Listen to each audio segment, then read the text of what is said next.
Okay, so have you ever, like, started a project? Oh, yeah. You know, and it's like you had this vision of, like, what it was going to be. Totally. And it just went so wrong. You're talking like DIY. Yeah, DIY. Oh, yeah, for sure. Today, we're going to do a deep dive into this blog post. Okay. All about this online community called DiWHYer. Interesting. So it's all about those DIY projects that just... That went wrong. Yeah. I love That's it. sometimes hilariously wrong. Yeah, those are the best. And, like, what's so fascinating to me is that, like, Yeah. there's this whole community Right. dedicated to... To these fails. Yeah, and it's not even just about, like, making fun of them. Right. It's about, like... It's more than that. the shared experience. Yeah. Definitely. I think it really speaks to our need to connect with other people. Yeah. Especially when we've all had those moments where, like, why did I even start this project? And I think the name is so clever. Oh, yeah. DiWHYer, It's perfect. DIY. You know, why did I even try this? Exactly. And it kind of makes you wonder, like, what were they thinking? Right, like, what was the thought process? Like, how did they get to this point? But it's all in good fun. Yeah, totally. It's lighthearted. And I think there's something to be said for, like... For finding the humor. Yeah, for finding the humor in failure. Absolutely. And, you know, studies have actually shown... Oh, really? Yeah, that laughter can reduce stress. Oh, that makes sense.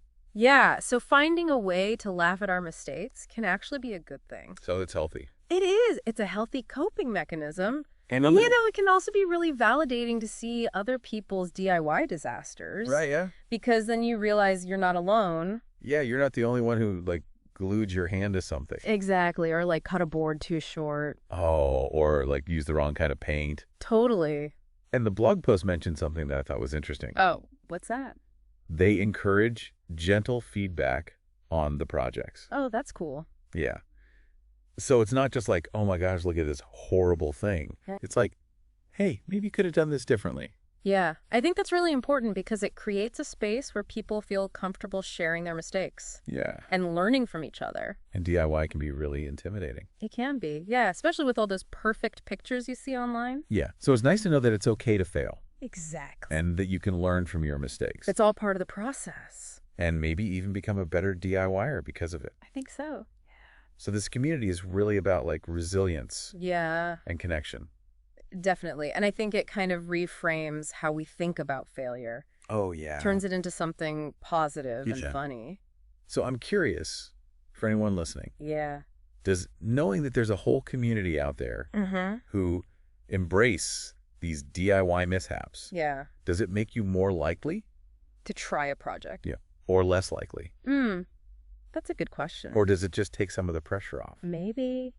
I think it could be encouraging to know that you don't have to be perfect. Yeah. And that even if things go wrong, Right. there are people who will laugh with you. Not at you. Exactly. And who knows, maybe your epic fail will inspire someone else. That's true. So yeah, the next time your DIY project goes off the rails, remember the DiWHYer community. You're out there. Embrace the humor. Yeah. And keep on crafting. Keep on crafting.